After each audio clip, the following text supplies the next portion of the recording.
खड़े हो गए नामदेव जी, बोले ऐसे खड़े हो जाओ हमारी तरह। हो गए खड़े। अब ठाकुर जी उनका श्रृंगार कर रहे हैं, अपनी जैसी पगड़ी पहनाई, अपनी जैसे वस्त्र पहनाए, अपनी जैसे पूरे हाथ पाम कर दिए। नामदेव अब हम जा रहे हैं तुम्हारे घर प्रसाद पाने, 2-4 घंटा में मंगला आरती होगी, खड़े रहना यहीं पे। और सुनो 2-4 बातों का ध्यान रखना। क्या? ये सुबह सुबह पुजारी आकर के तुमको ठंडे ठंडे पानी से नवाएंगे, ठिठर मत जाना। अंदर से ठंडी लगे तो भी रोक लेना।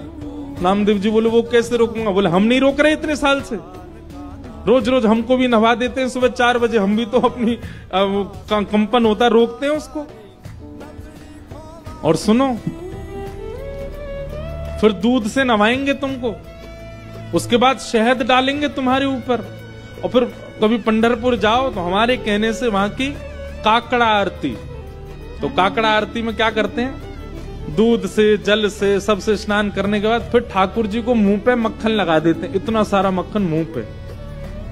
तो ठाकुर जी बोले स्नान आदि के बाद तुम्हारे मुंह पे मक्खन लगाया जाएगा, तुम्हारा मन तो करेगा कि मैं खा लूं, लेकिन जीभ निकालना नहीं बाहर, उसको लगे ही रहने देना। नामदेव जी बोले फिर तुम्हारा श्रृंगार होगा। और श्रृंगार के बाद पंढरपुर में हर दर्शनार्थी को अधिकार है कि भीतर मंदिर में जाके ठाकुर जी के चरण छू सकता है, अपना सिर वहां रख सकता है, सबको छूने का अधिकार है। बोले दुनिया भर के लोग तुम्हारे सामने आएंगे, सब लोग आकर के तुम्हारे चरणों में प्रणाम करेंगे, अपने दुख दर्द बताएंगे, सबकी सुन लेना, पूर्ण किसी की मत करना।